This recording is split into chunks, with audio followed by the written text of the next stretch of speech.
if you have a specific question, like personal or whatever, I usually stay after class to do that. We will start on time at 5 p.m. On Tuesdays. You will see in the schedule that I will put up later on that we usually meet at 5 o'clock. The first few classes, I can almost guarantee we're going to go over. It is for your benefit. When I say go over on the schedule, original schedule, it was listed from 5 to 6. But if you really go back now to your portal, it's until 6:30 because I find that I go over anyways because a big class like this, students have questions.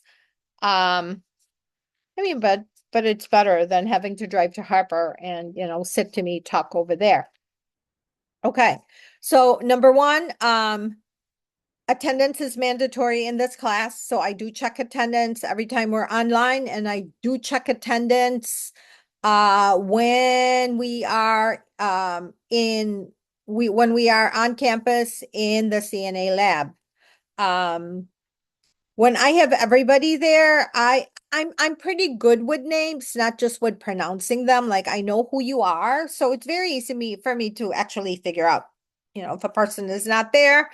Um, if someone's missing, I generally do attendance again at the end of class because then I don't have this discussion with someone saying I was there when I know they were not there and they could not um produce any proof that they were there because I would ask him what did I give the class or what was like the one thing different we did tonight, and the person could not tell me. Okay.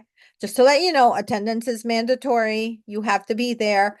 If you have an emergency, please email me. Just know that I'm probably not checking email around 4 o'clock because I'm getting ready for class. So I wouldn't be checking email. But some of you would attest that, even prior to the beginning of the class, I've been responding to emails.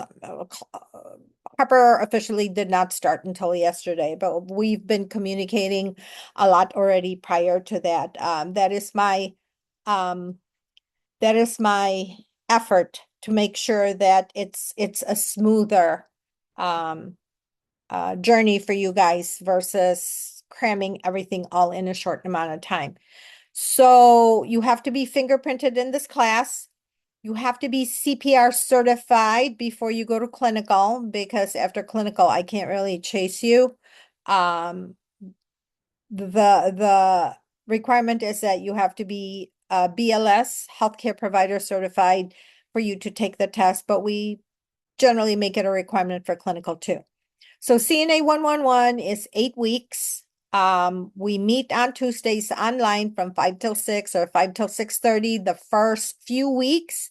And then towards the end, it's going to be closer to 1 hour, sometimes a lot of times less. Okay. So kind of make up for that. On Thursdays, we meet at I believe it's 4:45 in X241 in campus. Um,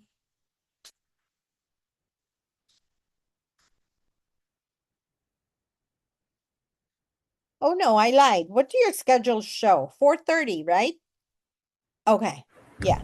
The thing is, there's so many changes, and I'm not really sure what changes actually took place. So I just looked in my sheet. It says 4:30 to 8:45. Okay. So we started 4:30. I usually do some lecture. Um, like the first hour of the class, and then we do skills for the remainder of the class. Um, if you are unable to come to class, please let me know right away. Any in-person hours that you miss, you do have to do a makeup. And I have the form for it. I actually have to fill out the form to send you. Just as a note, we have open labs. It's going to begin on Monday, the 31st. It is in the same classroom, CNA classroom X241. There is a CNA instructor that's over there from 5 p.m. till 8 p.m. I will provide you her email. No, I think I provided you her email already in one of the announcements that went out earlier. If not, it's scheduled to go out. Um, so she would be the person that would sign off on you if you have to make up hours or if you have to make up skills. Okay. She is also available to practice with. So we have a limited amount of time in the classroom, but if you happen to be free on a Monday night and you want to go into the lab and practice a specific skill, or maybe you're just struggling, you want to make a study group, or a little bit of tutoring. I mean, she cannot sit with you for 3 hours, but she's there mostly for skills and makeup time. Um, if you're making up time or making up skills, I would generate a form that you would bring to her because we have to show proof that you did it. But if you just wanted to drop in for an hour or two, just to make up or practice more skills, it would be helpful if you email her directly in order for her to coordinate, because it helps her to know what the needs are. It's going to be different students going over there. So if it's like skills, she can group people together. She can plan accordingly. And there is a limit. She cannot have more than 16 students at a time. So maybe if somebody emailed her and says, hey, I'm going to be there from 5 to 6 only, but I really only wanted to practice this one skill.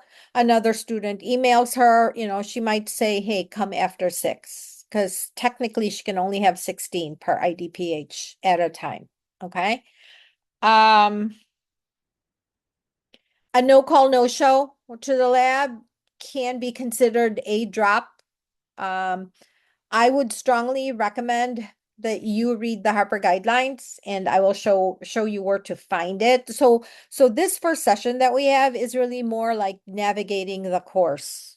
Okay. I don't do a whole lot of lecture online. I will point out highlights. I will, give you direction to the book, but the reading assignment is there for you to do. So it's not optional. You have to do some reading. Um, because it's an 8-week session, it's accelerated, it's concentrated. I would not be able to cover everything that I want to cover in terms of making sure that I lectured on it on a test. The information is there for you to pick up. It's just you got to pick it up. You have to do part of the work. It is a hybrid class, so some is online, a lot of it is reading, and then a lot of it is also skills when we meet. Okay. When I first started at Harper 20 years ago, this was like 11 weeks. And we met for 4 hours twice a week, I believe, or maybe 3.5 hours twice a week. Okay. We are definitely meeting the minimum requirements in terms of hours for IDPH. We just cannot afford students to miss. I mean, that's how they get it done. So first 8 weeks would be didactic theory, and then the last 8 weeks would be clinical. So our clinicals are scheduled for towards the end of October and towards the beginning of November. My class is a little bit different than the other classes. So I just checked today, and if I counted correctly, there are 7 other sections of CNA that's going on right now.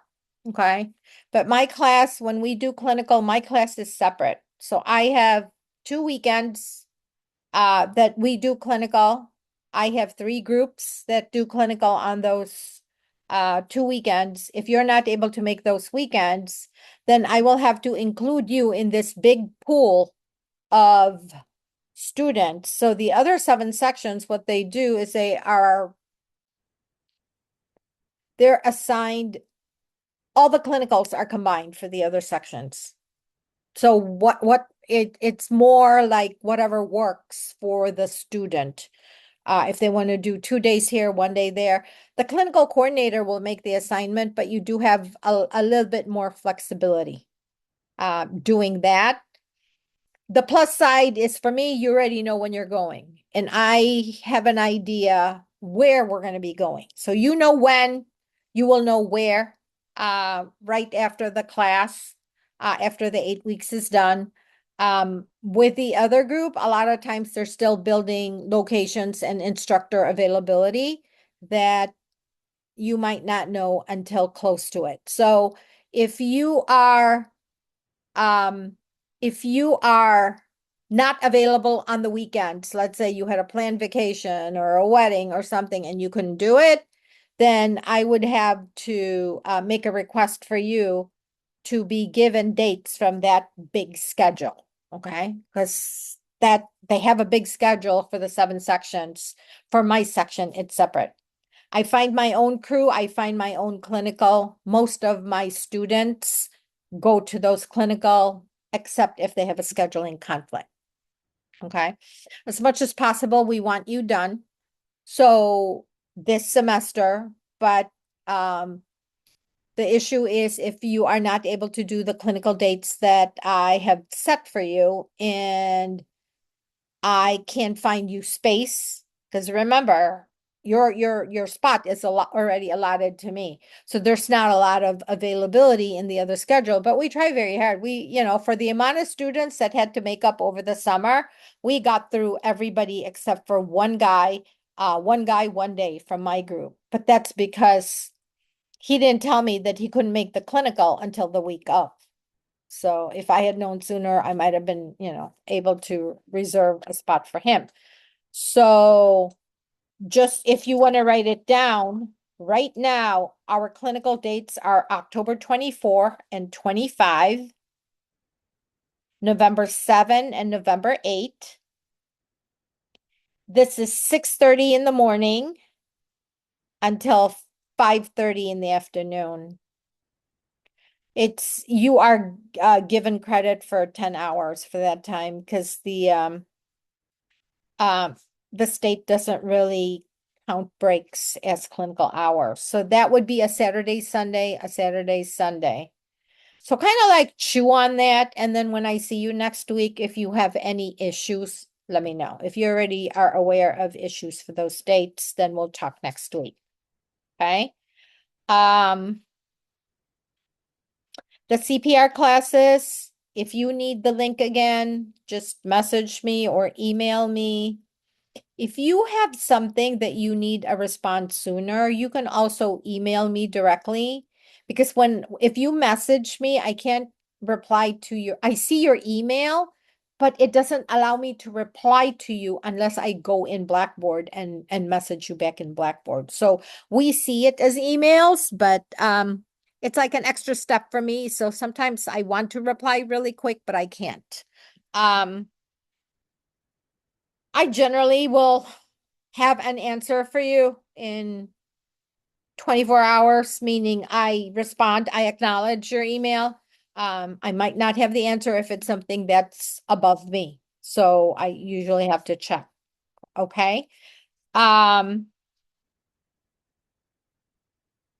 the CPR class, everybody has to be certified before they are assigned a clinical assignment, a location. You also have to be Complio compliant before I assign you to a location. So that is something that you can work on. You have about 6 weeks to get this done, all of it done, and I will go in detail later on. In fact, what I'm going to do is in the summer, when I explained the Complio, the health requirement database online, I recorded the session and then I chopped it so it's only the Complio section. I believe I have that link somewhere in Blackboard. So you can just listen to it and then, one night in class we'll go through it again really quick. Okay. The reason why I'm struggling a little bit to remember if something is in there or not, because I can honestly say for the first time, my Blackboard course was ready for you guys a month ago. So I don't remember some of the things that I put on there. Usually I'm scrambling the last weekend before we start to get everything in there. But for whatever reason, I had it done in July. So yeah, except I don't remember some of the things that I put or changed. And some things did change. And so I am going to share with you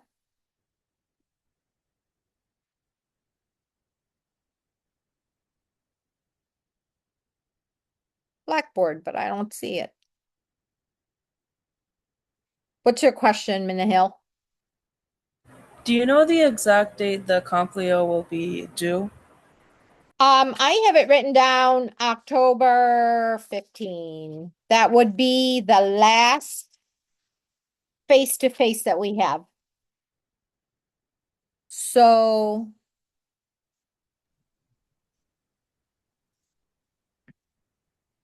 If you want to go to your Blackboard, just go to the circle with 3 points where said more. Just press it there and will appear your Blackboard. where? Is Oh, down more? the screen, is more. No, Uh, no, no, not for me. I mean, maybe, but that's not how I do it. I just have a lot of tabs open, but I thought this would work the way I have it. It's there. It was ready before I signed on, so just hold on a second.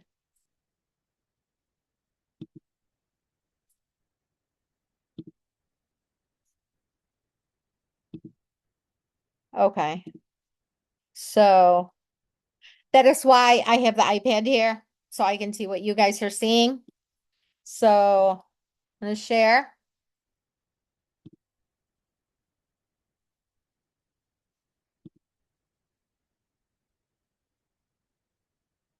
Okay, it should be a full screen for you guys.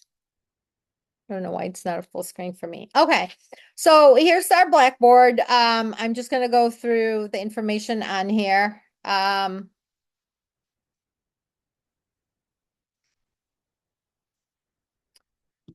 If you go to a module and you basically work your way down, if there's that chevron pointing down, that means there's more. All right, the syllabus I will not review with you. You need to just look at information. There's also some helpful hints in there. That's just really more formal stuff. What you need to make sure that you always refer to would be our schedule. Okay. So in this document here, our online meeting dates, it says 5 to 6. It's almost 6. I'm barely halfway through, so just bear with me. But this would be the dates that we are meeting. So August 25, September 1, September 8, September 15, 22, 29, October 6. And then October 13 is a Monday, but we're not meeting online. Write that down as your final exam. Please do not make any plans that evening, especially if you're not available during the day. Like you have responsibilities during the day. You caregive, you watch someone or you work, right? So if only evenings are available, this evening has to be open because the final exam will open at 7 a.m. on October 13th and it will close at I don't remember if I put 7 p.m. or 10 p.m. I did put 10 p.m. on October 13th. Okay. So make sure that's on your calendar. For reading, there's a lot of reading in this class. I tell my students, push comes to shove and you can't read 3 of the chapters that we're doing that week, then at least go to the summary pages. There's always a summary in the back. Read that so at least you have an idea what we're talking about. I don't cover all the chapters that I assign, meaning I don't discuss them. For the most part, I just do highlights. So the way I teach this class is like threefold. So I teach you what's in the textbook because that is what we're required to do, right? And the test bank, the test questions are from the author of the textbook. So we can find in the textbook the answer to the questions. Then when I'm teaching you also, but then the textbook is written in a way where we have all the resources, we have all the time, we have perfect patients, perfect families, perfect situations. They're just there for a reason, but everything is available to us. Well, we know in real life that's not the case. So sometimes people will say, well, what do we do in this situation? And I might say, well, the textbook answer would be this, but in real life, it's going to probably look more like this. Okay. So you should never answer a test question based on what you observed in a healthcare setting, because sometimes the answer is different. Then when we get to the situation where we're almost done with clinical, I actually already booked a room for November 10. That is a Tuesday. So what's going to happen is we have clinical October 24, 25, and then hopefully majority of you will be done November 7, November 8. On November 10, we are doing our optional review. So we go to X241 at 4 p.m. Come at 5 if you have to, but 4 would be great because I give a lot of test taking tips. And we do some maybe one practice test. And then I talk about some of the content that I know they ask about. I've never seen an actual test. I've never seen an actual question. And even if the student comes out of the testing and says, oh, Ms. DeGia, they hit this weird question about this, this, and this, and then they're not really reliable because they're telling me what their interpretation is, but that's not actually what the question was. They don't remember all the choices. And even with that, I give them my opinion. I don't know what the correct answer is. Okay. But we have a pretty good passing rate. I personally have a 98% passing rate. With Harper and my high school kids, I also teach full-time CNA at the high school arena. I've been doing high school for 14 years now. So I'm 20 years at Harper, 14 years, and this has been my full-time job for the last 14 years. Okay. So like 3 different ways I would say, well, textbook answer would be this, but in real life, this is probably what you're going to see. You never respond to a question based on what you observed when you were in clinical, or maybe you were working, or maybe you were taking care of mom when she was in the hospital. That should not be your basis. And third, when we get to around November, there are certain things that I will explain to you. While the state doesn't refer to it as a brace, they refer to it as a supportive device. So like I have all those hints for you, and then you just put it together.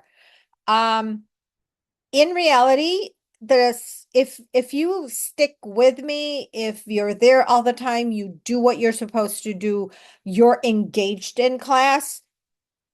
Like I said, passing rate of 98%. You cannot go wrong. You cannot go wrong.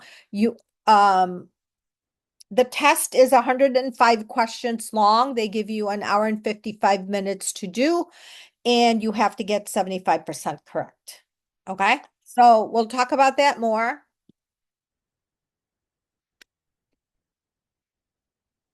Hi, Sonia. Just as an FYI, we start at 5, not at 6. Okay. Can you hear me?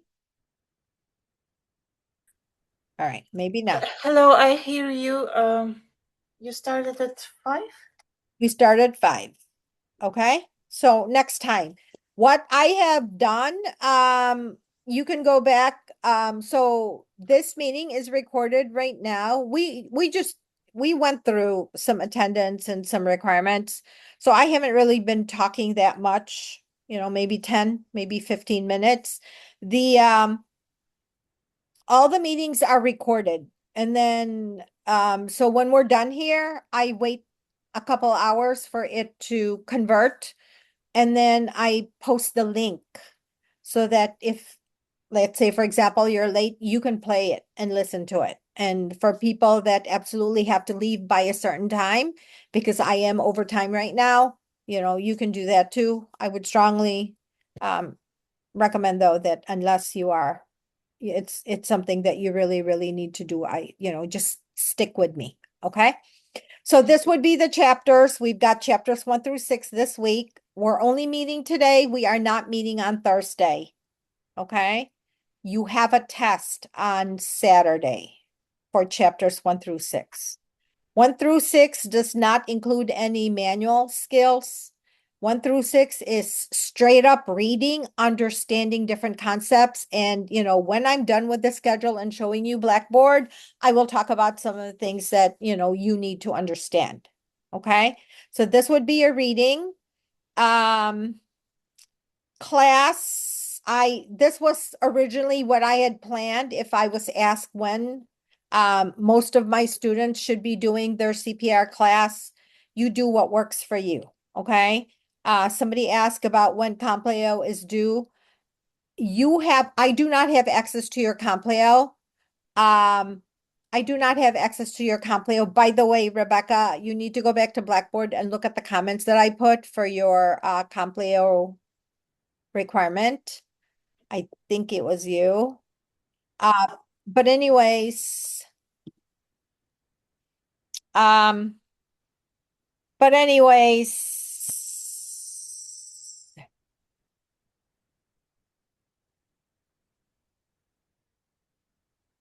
I don't have access to your Compleo, so by October 15th, I'll probably ask for it a week before, and I will show you how to obtain the information that I need. You have to give me a paper report, and you also have to upload in Blackboard your summary report. So in essence, for example, if you already have everything approved, your summary report will say you're compliant.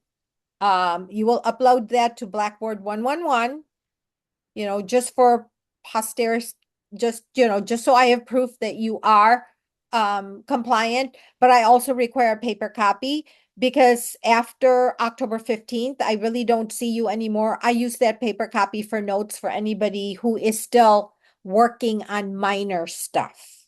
Okay. So like, for example, you haven't gotten your CPR card, but you already took it, then I would put on there just waiting for the card. Or you had to wait for this test because of this test, or Compleo rejected something because of a problem with information on it, but you're actually compliant, but you just have to fix the paperwork. So I make notes on that paper. And then once I have an official 100% compliant in Blackboard, then I tear it up and shred it. Okay. But that's just for me because I have no way of checking in on your Compleo. So I mentioned the clinical dates. Our labs are on Thursdays. We start at 4:30 to 8:45, and this is the plan for the skills. If I have time, I usually like pull a skill from, if I have extra time, from future labs. If we don't finish it, then I just handwrite it to go down to the next one, carry over. After everything is said and done, we go through everything. That's been planned for you anyways. Okay. So like I said, usually, if we start at 4:30, I might spend the first 45 minutes, first hour talking. It's more lecture type. And then we spend the remainder of the time practicing in the back doing skills. Okay. Also of note, for the last week, October 15th, we do skill testing. You cannot go to clinical if you do not show up for skill testing. You actually technically do not pass the class because you did not complete testing. So if there is an emergency, please let me know. Okay. Like I mentioned earlier, makeup labs on Mondays, 5 to 8 p.m. in room X241. Test dates. So my class is divided into 6 sections, so 6 units. So these are the test times. And for you guys, it's every Saturday. So what happens is you will get notification on Saturday, August 29th at 1 p.m. saying the test is open for chapters 1 through 6, and this is a code. You choose when you take the test because you have until Monday, 10 p.m. Okay. It's a one shot. Once you start the test, you have to finish it. It will auto submit when the timer is done. So please plan that when you take a test, you have good Wi-Fi. Because if you get disconnected, it is going to close on you. We've had that happen. You have to make sure that you have equipment that will work too. That's why for when I meet you a week from Thursday, I believe that is September 3rd, you need, unless you have a desktop at home, you shouldn't have any problems. But sometimes we have issues with Chromebooks. You do not want to use an iPad, even if it's an iPad Pro. So if you bring your laptop, we do a practice test in class just to make sure that you know what the expectations are and that it will work for you. Okay, we want to do that. That poses a problem though. Didn't even dawn on me until now because you have a test this Saturday. Okay. How many of you put in the chat have used Honor Lock if you've taken other classes? Because if you have, then this is not a problem. Can you put in the chat, please? How many of you have used Honor Lock?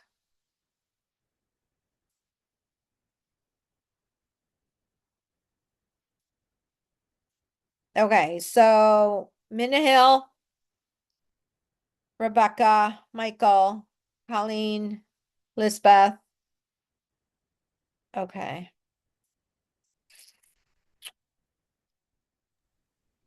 Excuse me. Yeah, Honor Lock is Honor Lock, no matter where you use it. We're using the same platform. What was the question? No, I'm just wanted to say that I have another one class. Is the MacBooks compatible with Honor Lock? Yes. Yeah. Yes. Yeah. Yeah. Oh. Yeah. You do need to have Chrome. Okay, the Chrome extension for Honor Lock. So I will show you where to read instructions. Here's the deal. Do what you can this weekend to take the test. If you have technical issues, I will extend test number 1 to the following weekend, but that would mean you would take 2 tests that weekend. Okay, because we can't do the practice because we're not meeting on Thursday. Usually, like every semester, my lab dates fluctuate a little bit because of other commitments. So I just did not realize that you wouldn't be able to practice before the test on Saturday. If you can take the test on Saturday, get it out of the way, great. If you have technical issues, you can't get the test to launch, just send me an email and I will extend you until the following Saturday. But, please don't use that as an excuse to get more time because test number 2 is going to be coming right up. And I don't think it would be beneficial for you to be taking 2 tests over the same weekend. Okay. Something about tests. Like I said, when you launch it, when you start it, there's a timer. It's one sit down. You have to have it done then. And then secondly, there is no retake. There is no remediation in nursing, and we do not provide study guides in nursing. So just make sure you're ready and then you do your best. Okay. There are no extra credits.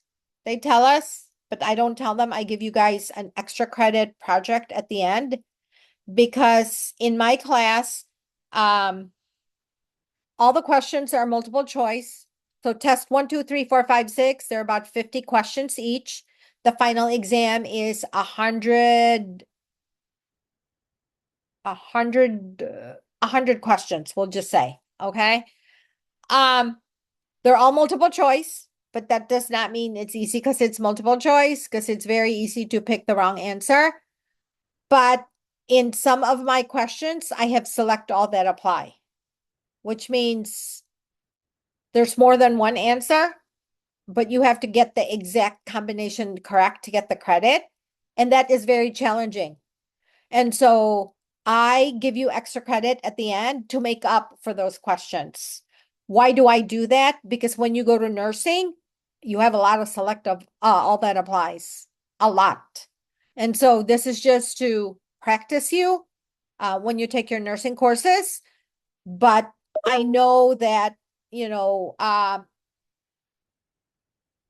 the probability of getting the question wrong is higher when it's select all that apply. So there's a small extra credit project you can do at the end of the session, like on the 8th week, if you feel that you need to, if it's going to make a difference in your grade. So it's kind of like a point system, what I have here, a total possibility of 560 points, coursework, assignments, projects, anything I assign you to submit, and all the test questions, they're all weighted equal. So tests don't necessarily mean that they weigh more, except, they're 400 points out of the 560. We are not allowed to give you a lot of coursework, like assignments. It can't be more than 15% of your total grade because of the fact that we can't have students just doing work but not passing the test, because then you won't pass the course, you won't pass your boards, you won't pass your state test. Okay, but point for point, they're equal. They weigh the same, is what I want to say. Okay, so we have final exam from 7 a.m. to 10 p.m. on October 13th. And then this is when your assignments are due.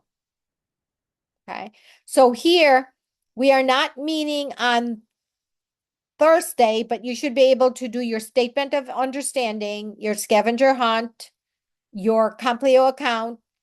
The honor lock, I changed the due date to September 4. And I will explain once I'm in Blackboard. I just wanted to explain to you how this worked. Okay. So this is all the assignment. And then what I'm going to do now is I'm actually going to go to Blackboard to show you where to find things.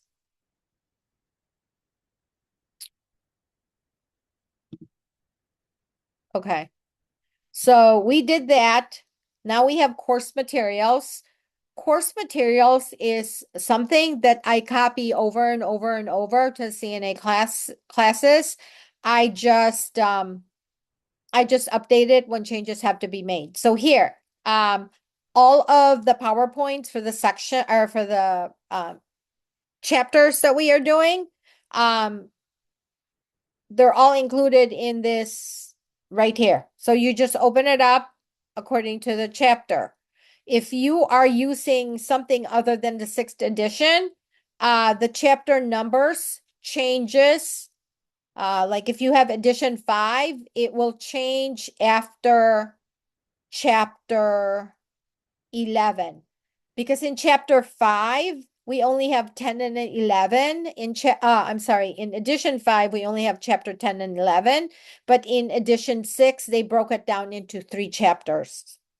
So now what happened is every other chapter in the same order got bumped up 1 number. So workplace safety used to be 12. This used to be 13. This used to be 14. This used to be 15. But everything before that is the same, except 10, 11, 12 only used to be 10, 11.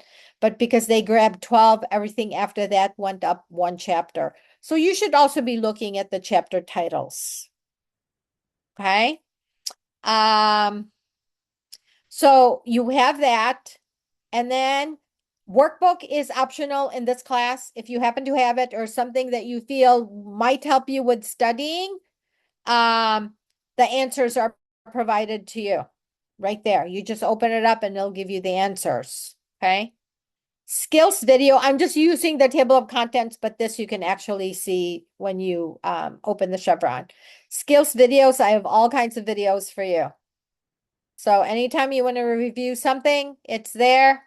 Some of them we watch in class. Some of them I just say watch the video. So if you're looking for a video, you should go to course materials, look for skills video. Once in a while, I will have skills video embedded in the weekly module too. And sometimes it's a different version, meaning it's somebody else produced it, like a different organization produced it. They might be slightly different, but it comes out the same. Okay. So I'm going to close that because that's long. Sunny Acre simulation. Okay. What this is I gave instructions for a care plan.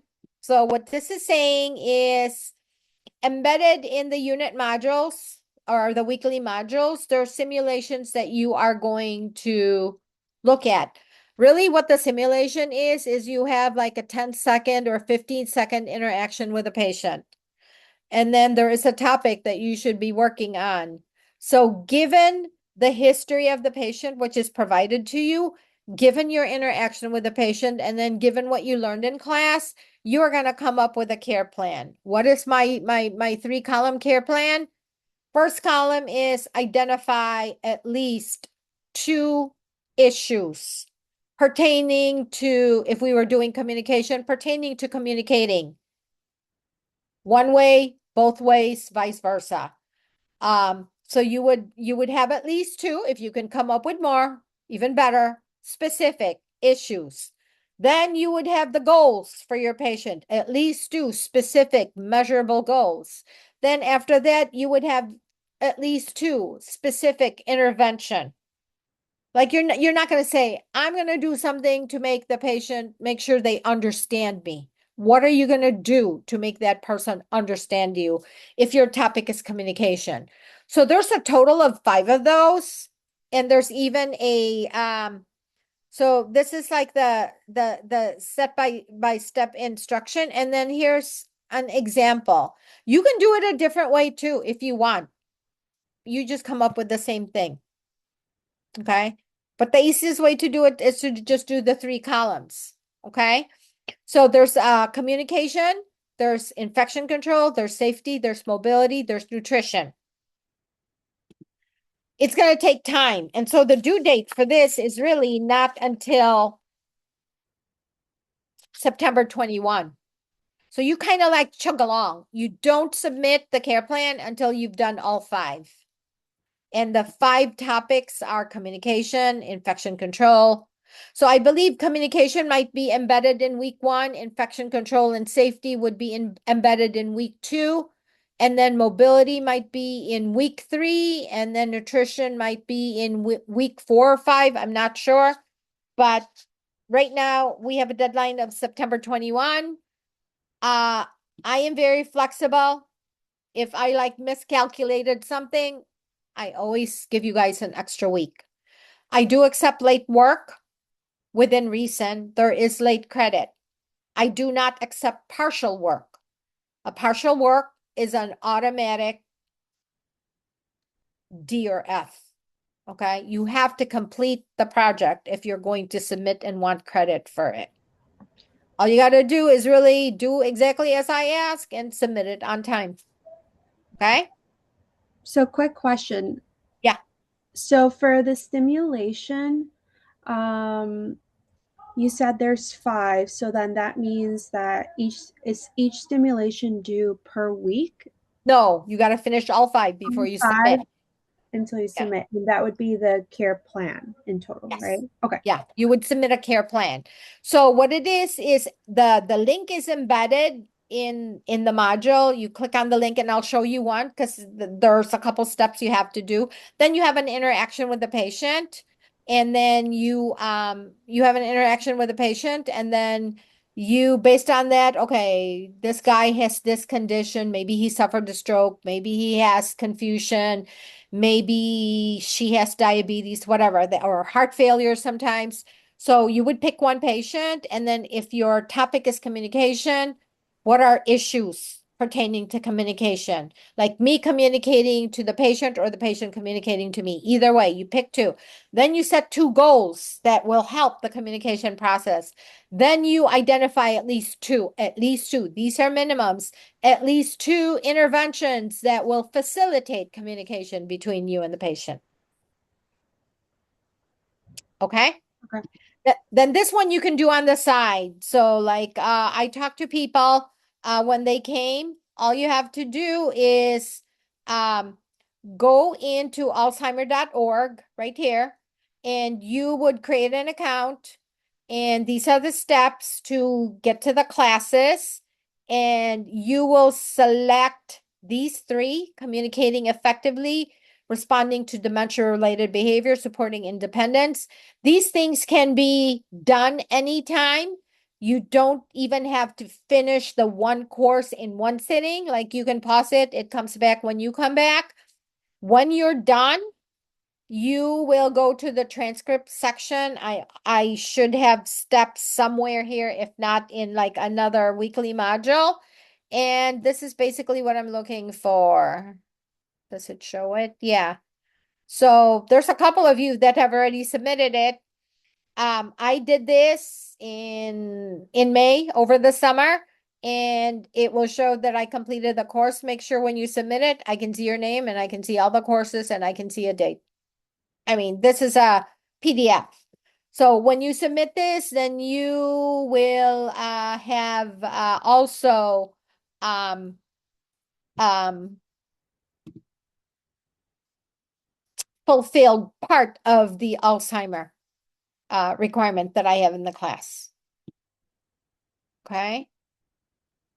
Harper CNA guidelines, you have to read this because one of the assignments that you have that's due on Monday is that you will submit this statement of understanding, meaning, oh, I'm sorry, that's in the syllabus that you read. It's the last page of the syllabus that you read this document and that you agreed to abide.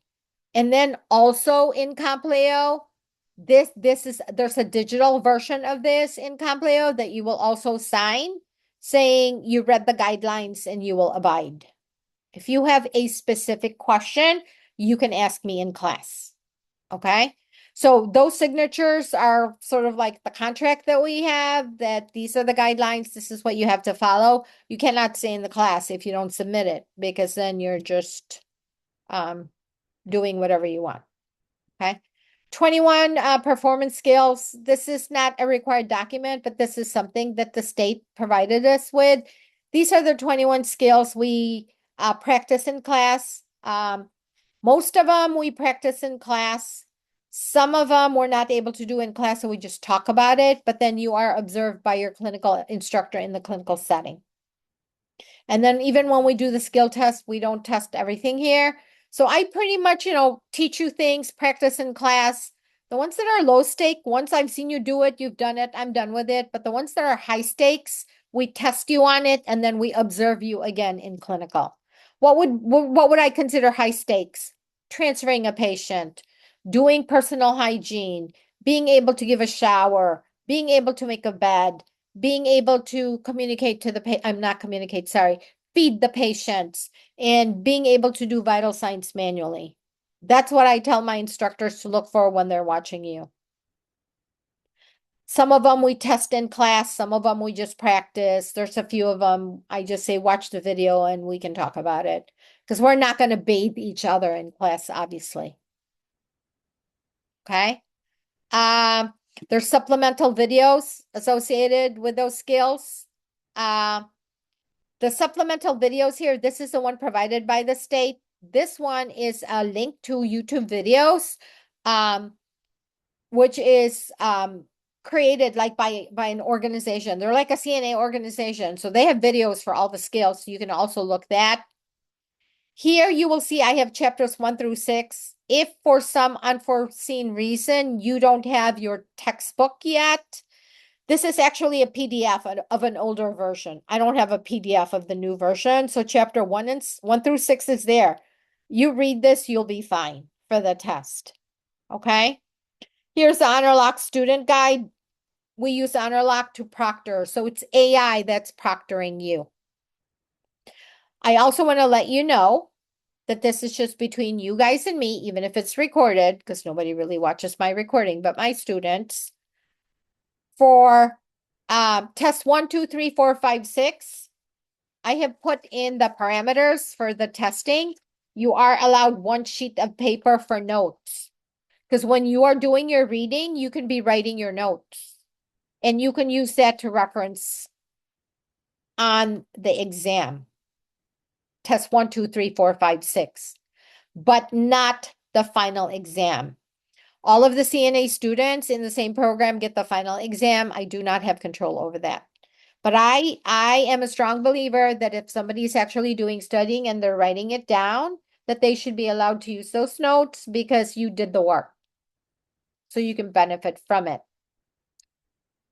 It can also work against you because then if you just randomly write stuff that you don't understand, you won't find it. And remember, the tests are timed. You're going to run out. If you look up everything on your notes, you are going to end up having to guess the last 10 questions because you're going to run out of time. I've done this in class where there was one unit I thought was hard, and I said, open book.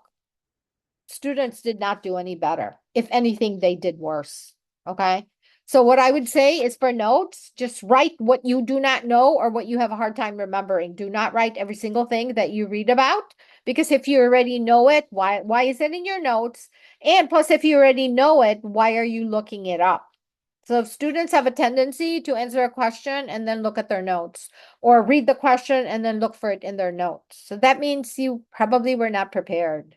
You probably don't know it. You're wasting too much time on one question. You should really answer, take the test, and then just look up on your notes some, certain things that you are feeling, because you can go back. You have to be careful though, because you have to read the instructions. I don't remember which one is it, but I don't know if it's a back arrow or if it's the word BACK. If you click on it by mistake, it will submit the test for you. So read the instructions. Okay. All the tests are online. I gave you the schedule. You do it wherever you have good Wi-Fi. You cannot have anybody else in the room with you. You do have to scan the room to make sure that there are no posters with all the answers, or you've got 5 pages taped up um on the wall. Technically you cannot have anything electronic. Your phone cannot be in view. Even some proctors will question smart watches too. Any questions? Yes. For studying wise, do you go based off doing the first content, the nursing assistants, or should we also be studying off the book? I ask me again. I don't remember the first part of your question. Yes, what I'm trying to figure out is that should I at least be kind of focusing on the first part of the content where it says the nursing assistants, how you have it based off chapter 1 through I forgot the last number, or should we also be kind of going based off the book as well? Well, the list that I gave you, chapter 1 through 6, is the book. Okay, so And you can use the PowerPoints as your guided study. okay. And if you want to condense them enough, but don't go crazy, because you go crazy, it's going to work against you. And then you can condense them into essentially a cheat sheet. Okay. What I consider cheating is when it's not yours, so somebody produced it for you. It's not handwritten by you. It says specifically on there, handwritten. Okay. When it's not handwritten by you, if you got it from somebody else, if you tell somebody the questions, or you ask somebody the questions, or if you write down the questions, okay, that would be considered cheating. But if you just take the test and you check with your notes, and those were notes written by you, 1 page from when you were doing your reading, using the PowerPoint as guided notes, then that is allowed. And it's Time, only 1 page from front, no back, right? 1 sheet of paper. Okay. Okay. Occurrence report. This is something I fill out if for an absence that wasn't excused, or no call, no shows. Usually by the second occurrence report, we drop the student. Healthcare worker registry form, you guys already did that. If you are going to take CPR through Harper, you can click on this. It has your helpful information. I'm actually bad. The CNA orientation PowerPoint, she gave me an updated one, but I doubt that it's any different, but I promise to update it to the 2026 version. Okay. But you're really not missing anything. I tell you everything. The other one there we're not doing, so I skipped. Okay, so that's everything here. Then we go to clinical requirements. We already did the fingerprinting and we already did the registry. Another thing that you could be doing would be these regulatory videos. So in Compleo, one of the requirements is the regulatory video. Do not buy it through Compleo because it'll cost you at least another $35. So what we've done at Harper is one of the coordinators a couple years ago created this document with links. And again, you can do this anytime. We don't spend class time doing this. And you answer the questions. I will provide you though with a paper copy. If you want to make your own like worksheet where you write the title and just number the questions and do that, I have a pre-printed copy that I handed to the people that came to orientation. So you have to finish this. There's 10 topics. This is due, we check it in class. So we check it sometime in September. I will tell you once I have it September 10th.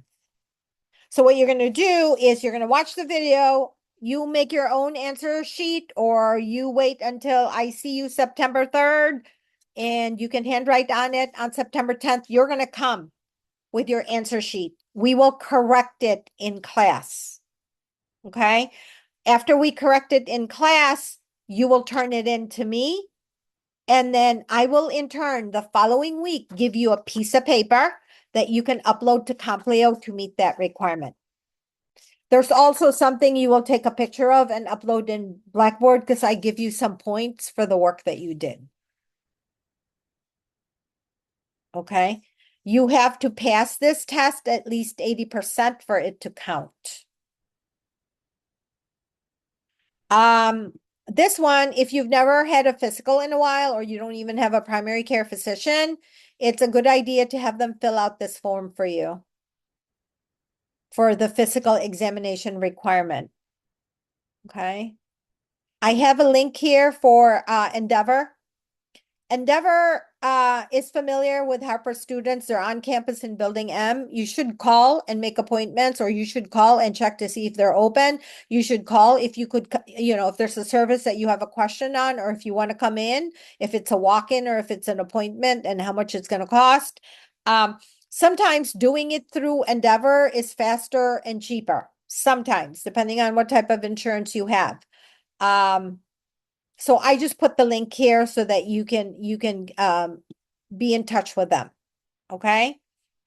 Now we go to Compleo. Compleo is what's going to house all your health requirements, and you have to be compliant by October 15th.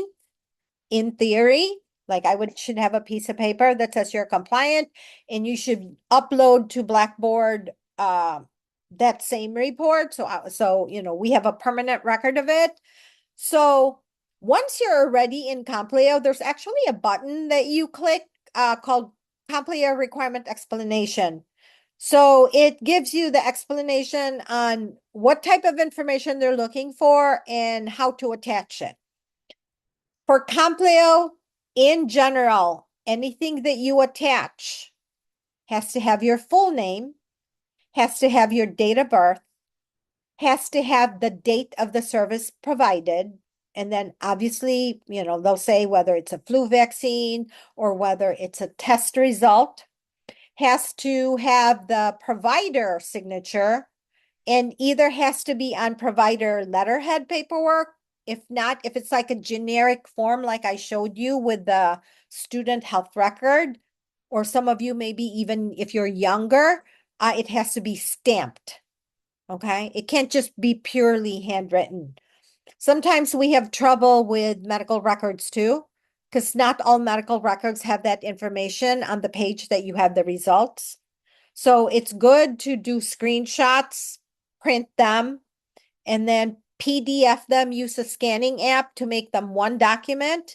This is, remember, your name, your date of birth, your the date the service was provided. So if it was blood work, it would have been the date that the blood was collected, not the date of the result.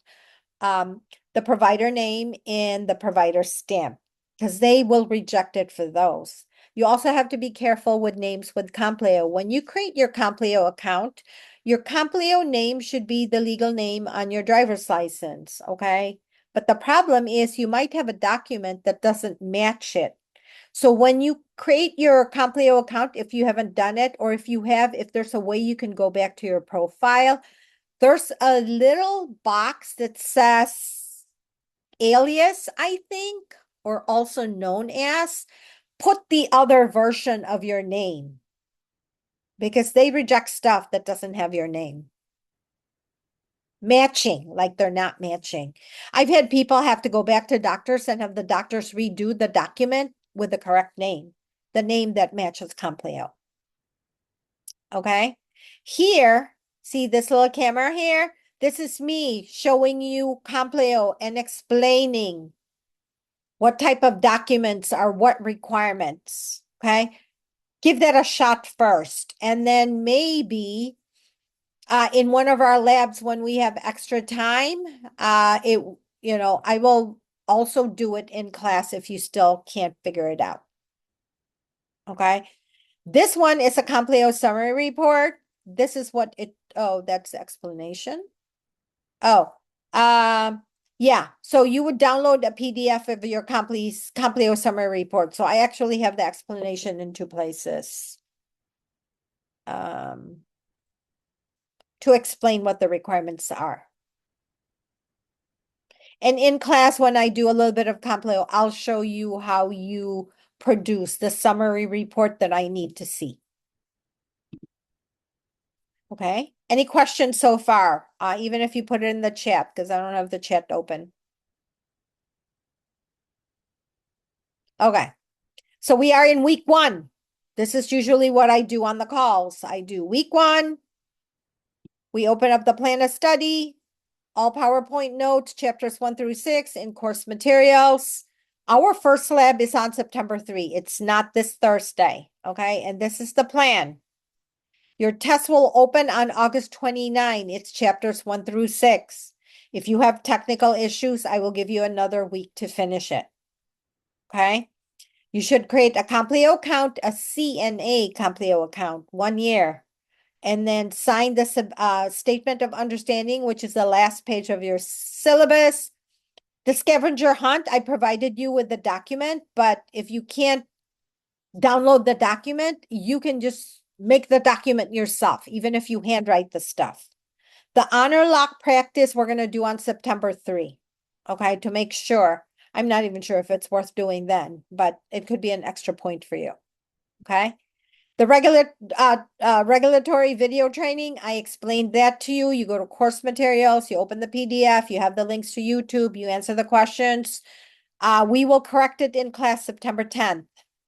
I talked about the simulation. So week 1 is communication technique simulation. I'll show you how that's done. Okay. Then this is telling you that the final care plan is due September 21, but that's after you've done all 5. This is only 1. Then read policy and guidelines because you're signing something saying you read it and you agreed. Glance at the 21 performance skills. I put that up. Watch skill videos, anything that I mentioned to you to do or anything. You can just go in there and look at stuff that we're doing and watch those videos. All right, so this is just a plan. So next thing that's going to come up would be, what are we going to do on the first night? Our first night was moved to September 3rd. So Compleo order confirmation, a screenshot that you created a Compleo account.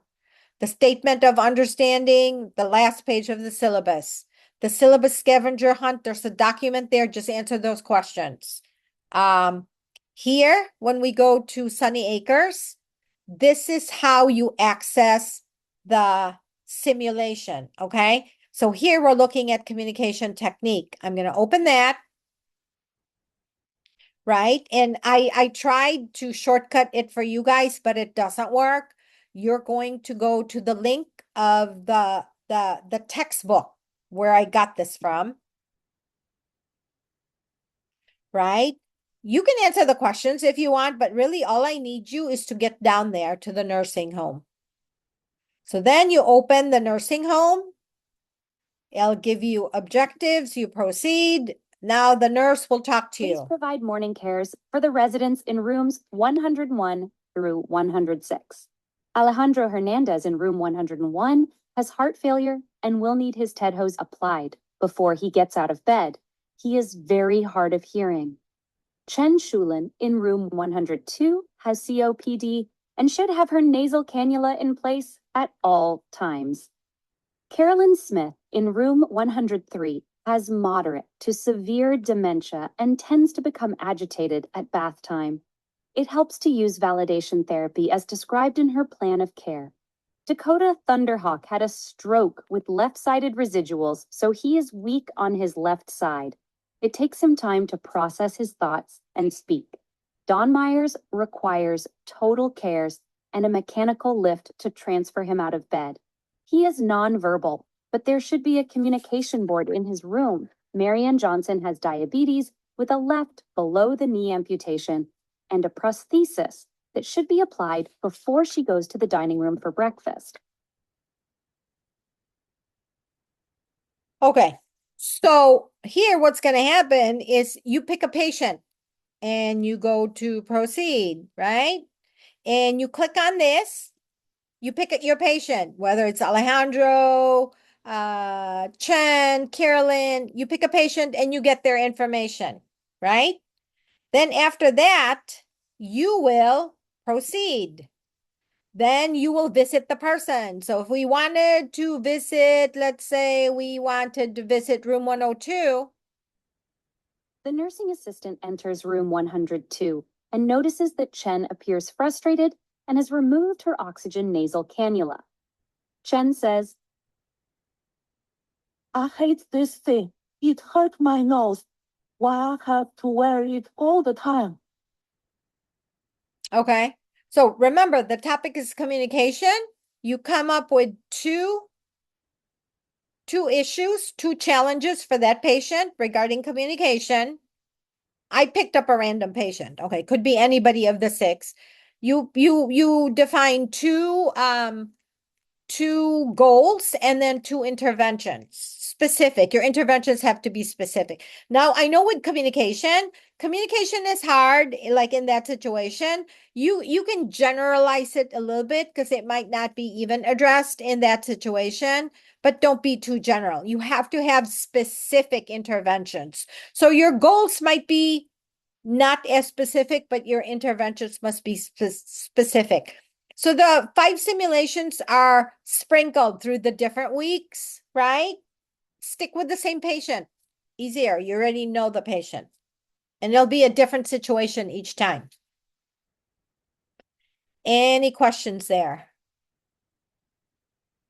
I mean, I can show you how to get back in there again. I have a question. Yeah. So the patient we first choose during this first simulation, that would be the same patient we create the care plan for?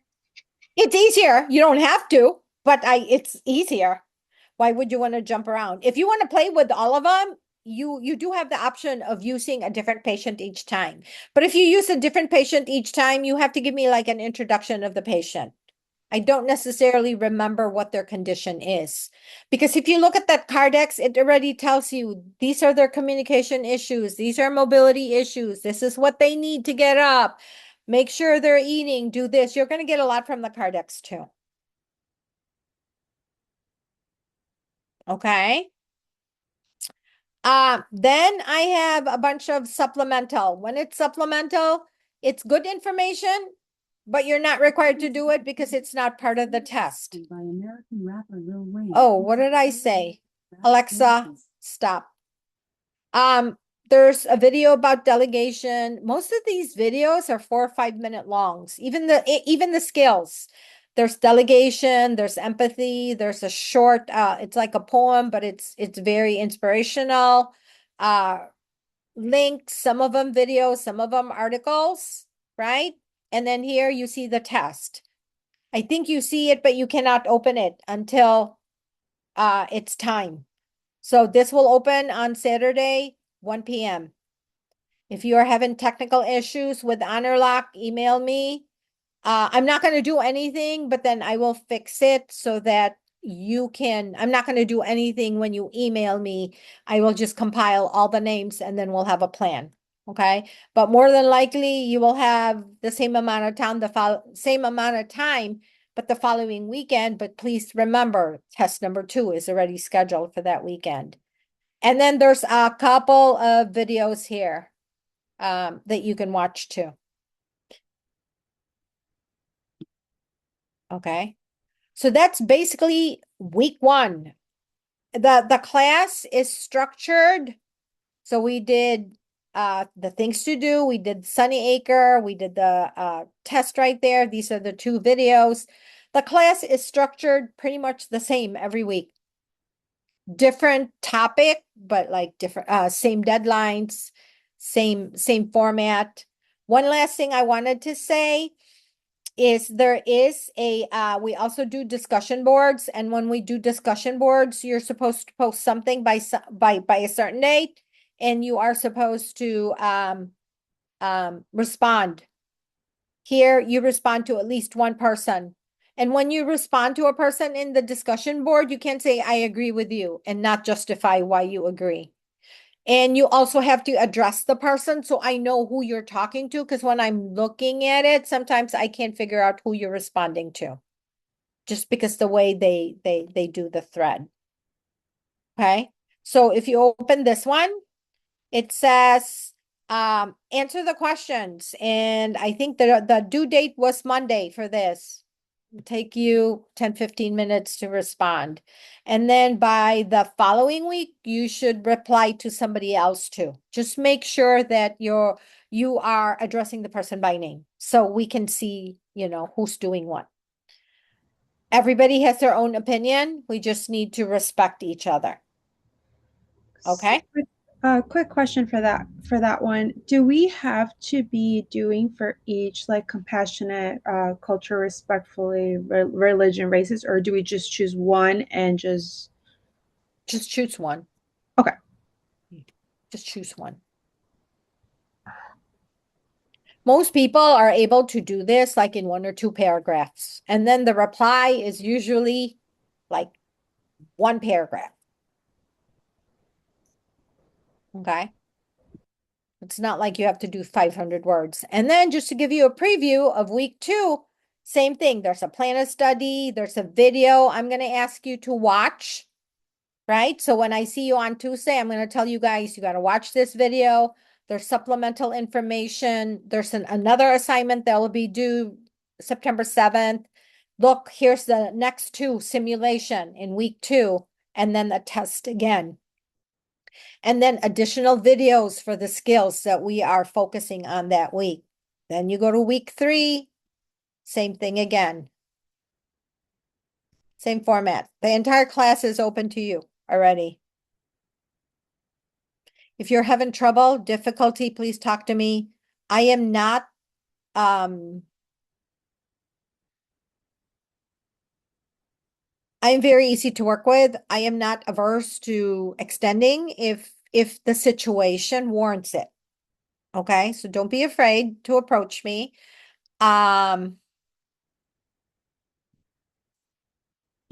Obviously, if there's a pattern, even if it's not your fault, we can't continue going on like that.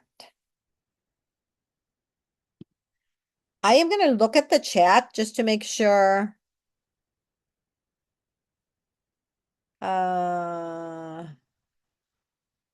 We do not meet on the 27th, okay? We are not meeting on the 27th. Malak, I don't understand your question. The sheet is for reading tests. You're talking about the cheat sheet I said that you can use? Yes, I just misheard you the first time, but I understand now.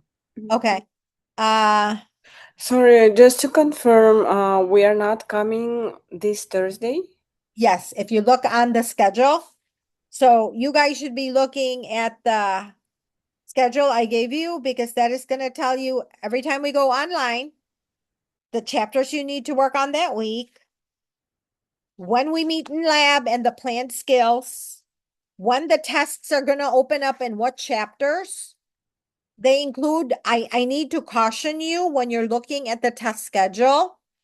Sometimes there's chapters from that week that are not included in that week's test, that they have been deferred to the following week because I'm trying to balance the test. Okay.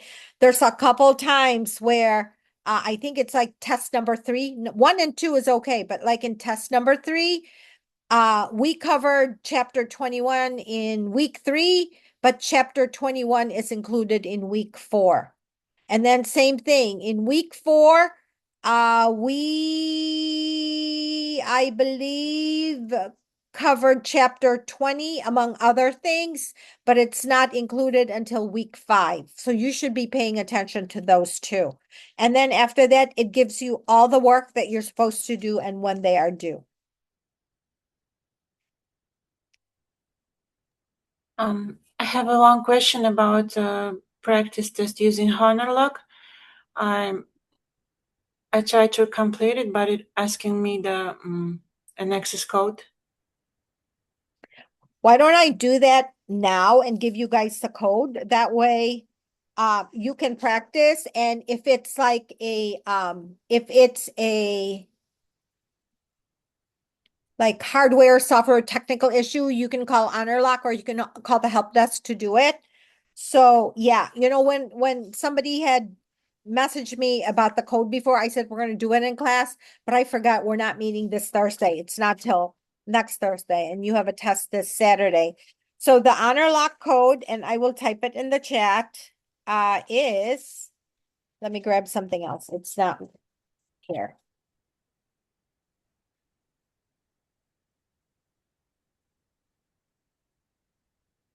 Okay, I'm gonna put it in the chat and then I'm gonna read it to everyone.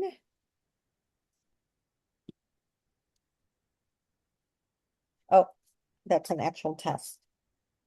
Uh,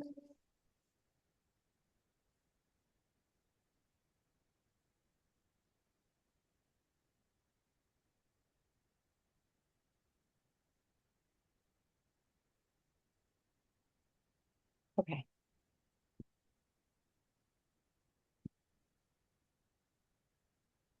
So it's 539673. Don't do it now. I just want to cover a few things about the content really quick, and then we should be all done. Like another general information about this class is,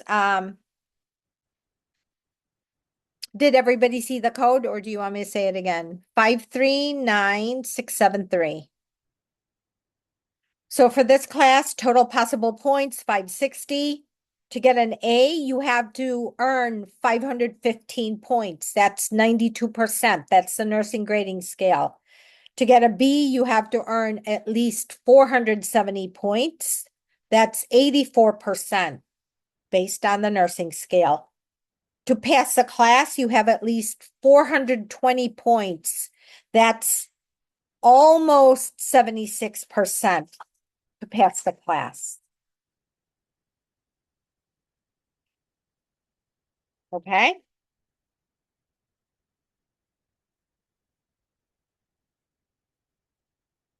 Any questions?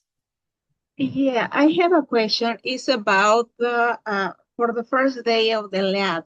Is that where we can get all the requirement, like the uniform and the tools for that class? Because Okay. So I will tell you when you need to bring something for class. You do not need to wear uniform scrubs to lab. You only need it for clinical. You need a white top and a black bottom for clinical. They have to be scrubs, okay? You can't wear leggings or cargo pants or anything. They have to be scrubs. White top, black bottom. Here's what I'm going to tell you though. Most of the things that you're going to need for lab, and I do apologize that this is running because most of this stuff I covered during orientation. But you need white top, black bottom, and I just say clean gym shoes. Not canvas shoes, not boots, not Uggs or anything. Gym shoes. As long as they're clean, you usually won't have a problem. So you don't have to buy. You will need a stethoscope and a blood pressure kit manual. You will need a transfer belt. Okay. But those three things I told you, Harper got a grant and they bought the supplies. I cannot guarantee the scrubs, but I am pretty sure I will have transfer belts and blood pressure kits and stethoscopes for you, meaning you don't have to buy them. Okay. It's also being recorded, but oh well. Our instructions is not to give them to you until you pass the final exam. I give them to you when we use them in class. We just don't tell anybody. Because it doesn't make sense to give you a blood pressure kit after final exams when I need you practicing to pass the skill test. But we don't tell anybody, right? Like I said, nobody watches this video, so you guys are the only ones that have the link. The uniform. This was new in the summer. I don't know what sizes they have, but what I'm going to do is I am going to ask permission, and you're going to have to remind me to hand them out to you after you pass the skills test. Okay? Because when we do skills, by that time you have already done the final exam also. So the week of October 13th, so 13, I won't see you. You're doing final exam. October 15th, we're doing skill testing. I will hand them to you. But I have to ask permission because they usually hand it. But the problem I ran into this summer, I didn't hand them out to my students and they gave us very little time to come into the campus because it's summer. They had limited hours. So most people were not able to take advantage of it. Now, you do have the option of getting your own stethoscope, getting your own blood pressure kit. It has to be manual, okay? Or if you have one, or if you have a sister, you know someone, whatever your preference is. And same with the scrubs. If you prefer to buy your scrubs, as long as they're white top, black bottom, you have that option. You don't have to use what I'm giving you, as long as what you decided to use is within uniform, like appropriate.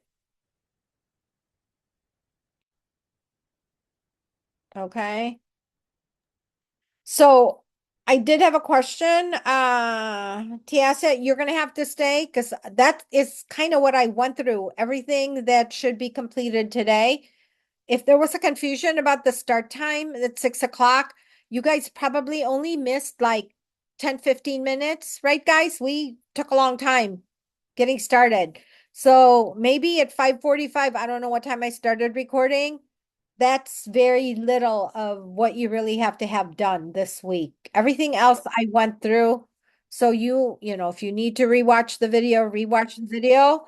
But really, I I designed this how I think the schedule, because it tells you when we meet, what you're supposed to be reading, what we're going to be doing in lab, what are you going to be tested on, and all the assignments. I pretty much told you where to find everything that is going to be due between Monday and September 21st. And then we just do it week by week then. All right. Any questions? Okay, just to go through content again really quick, if you want to write some things down, like in your reading, it is very important to understand OBRA, OBRA, OSHA, OSHA. Okay, the difference between those two regulatory bodies and what they stand for. ADLs, activities of daily living. That is what you're going to be helping your patients and residents with when you go to clinical. And MDS, minimum data sheet. There's an example of a sample sheet on the last 2 pages of chapter 1. Just look at the form. We're looking at functionality here. We're checking to see. So this is a form that's done with the assistance. Well, the nurse does it, but the nursing assistant assists with it. We are trying to evaluate what the patient can do and cannot do. So you're going to see the categories that they're looking at. And then they also assess mood, behavior. They also assess cognitive. They also assess, any devices that they might need for mobility. They might also assess appetite and things like that. So that drives the formulation of a care plan, instructions on how to take care of the patient. What are our goals? It's assessed every 90 days because Medicare requires it, and then also every year. So you would expect somebody who has been here 5 years, if I did another assessment, there's a good likelihood that some of the things that they were able to do 5 years ago, they might not be able to do on their own anymore because, as we old, we get more sick, we get more weak. Okay. Let me just double check. So in chapter 2,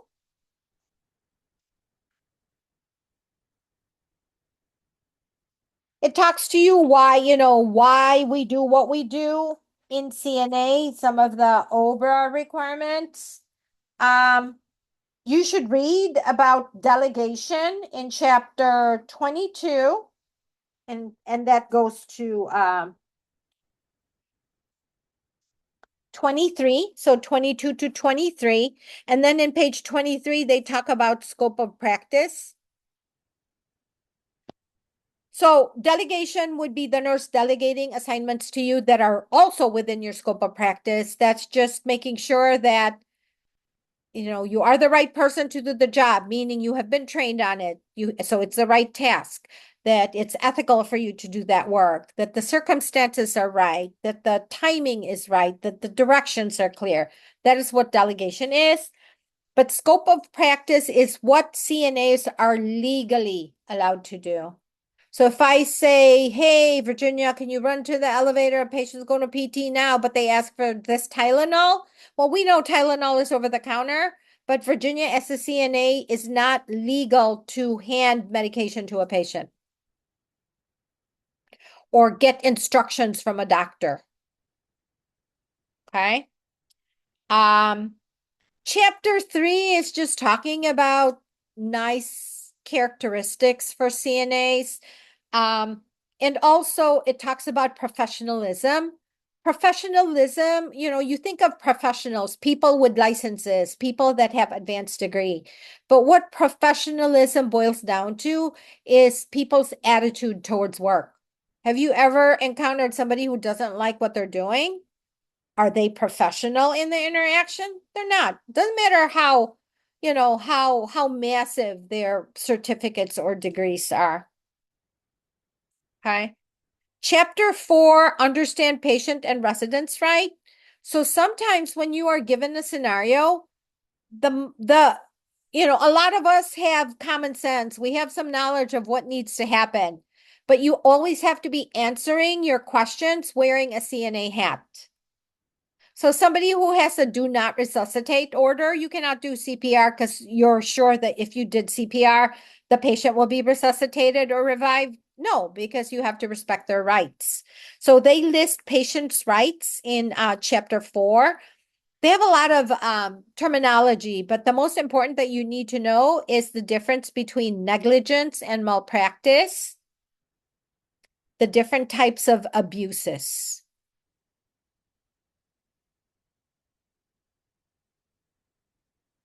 Okay.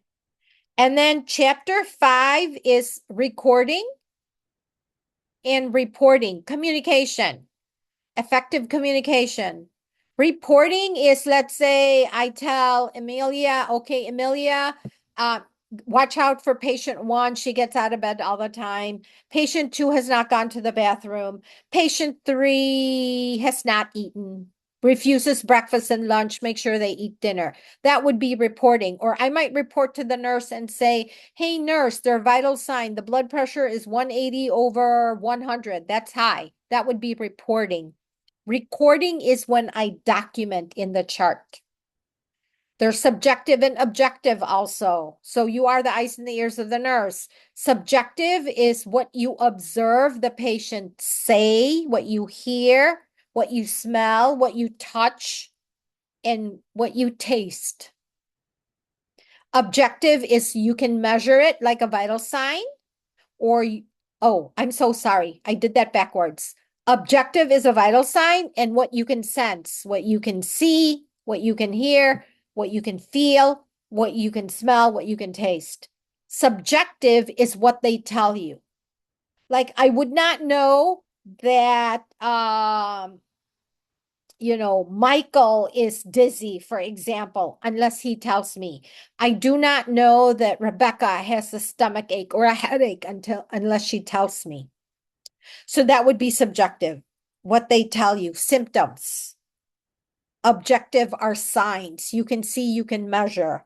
You should know how to read military time.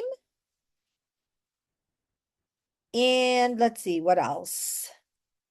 Just some test taking tips. Always do not select a question that doesn't formally address the person. So let's say it's Mrs. Norwood, but we call her Veronica. Everybody calls her Veronica, but on a test question, do not pick the response in communication that says, Veronica, it's time to go to breakfast. It's Mrs. Norwood, it's time to go to breakfast. Do not go pick questions, even if like I am also guilty using them, because I use the word dear a lot, like, oh, my dear, oh, come on, dear. You might hear me say that in the classroom. Do not use anything that uses the word darling, sweetheart, honey, grandma. They're not professional. Even if, it was meant to be an endearment. Let's see. There's always going to be like two obvious wrong answers, and you are going to be stuck with two good answers. And this is also good to write down. I know this is a lot and overwhelming, but it's not going to be like this every week, okay? If you are stuck between two answers, and you're not going to know all of this yet because we haven't covered it yet, the first thing you're going to ask yourself, I call these filters. Is it safe for me? Is it safe for the resident? So safety. The second filter is infection control. Is this going to spread infection? The third one would be, am I respecting patients' rights? Like the one that I gave you before, you might save them, but if they don't want to be saved, you can't save them. As long as they're in the right mind and they're consentable, like over 18 and not confused or not under the influence of something. Then the fourth one would be good communication. Good communication is what I would describe as therapeutic, always acknowledging, not minimizing. You don't have to agree. Just acknowledge this must be really hard for you. They just got a cancer diagnosis. You can't say, well, you'll be fine because the doctor that you have, top of the line, number one in this class. You'll be fine. Do not say anything that you cannot guarantee or deliver. Okay? So it's mostly, this must be hard for you. Or even with our confused patients, we validate their reality. We're not agreeing, or just you don't want to upset them anymore. Okay? So I said safety, infection control, respecting their rights, and you're going to read rights in chapter 4. What was the fourth one that I just said? Communication. And then the last one is good body mechanics. Actually, it's not the last one. Good body mechanics. That's just saying, am I going to hurt myself by doing this? Usually the back. That's like our biggest thing. So we're going to learn, you're not going to get questions on good body mechanics the first test, okay? But that's going to come up like by the second or third test. And then you also never pick the answer saying that you're going to do everything for the patient, because we want to promote independence. You also pick the answer where we are flexible and we have alternatives so that our patients are not isolated and they're engaged. So that's like 7 already, right?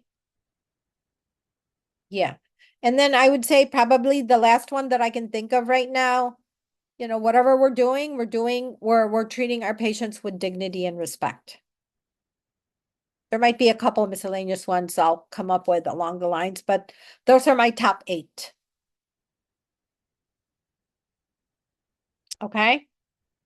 Then the last unit, growth and development, just understand that growth is physical, starts from conception to death. It's usually going up, vertical and horizontal, it's physical. Development are milestones. There's different age groups. It's like if you took psych, different age groups, just understanding what can you expect from this person? Are they meeting those milestones? And also, are you an example would be communication. You would not be communicating the same to a 2-year-old if you're taking care of a 2-year-old versus somebody who is 40 versus somebody who is 80 and confused. Okay. So just knowing what to expect or knowing what they can do. There might be a question on the test. It has something to do with cultural. There might be a question on this test that says you have a patient who the brother wants to help them get cleaned up. What do you do? And I don't remember what the choices are, but the choice might be tell them no, it's your job. Watch them do it. I can't think of another response. And then the correct response is provide them with the supplies so they can help the patient. If you think about it, there are some cultures, they do that. Especially the female, they only want females taking care of them. But in this situation, I think it was a brother. And you got to look at the situation. They're helping them clean up. It's not like they're trying to get the patient up, trying to walk them around the unit when the patient is a fall risk. So it's a low stake. They're just helping them get cleaned up. If that's how they bond, if it's going to make the patient feel better, then let them do it. The other thing that you don't want to do when you're taking a test is do not overthink it by saying, well, what if this? Because if you say, what if this, you change the question. So the correct answer could be different. But because you changed the question, you picked the wrong answer. Don't overthink it. Okay? Any questions? That is all I have. I am going to stop the recording. If you want to stay to talk to me, ask questions, we'll stay on. So I'm going to stop the recording now.